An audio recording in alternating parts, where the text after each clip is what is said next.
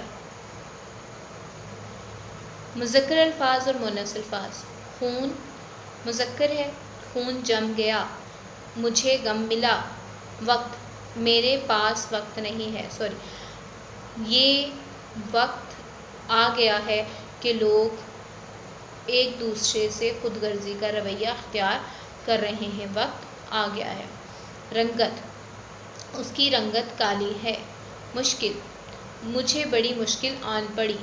روح، اس کی روح پرواز کر گئی۔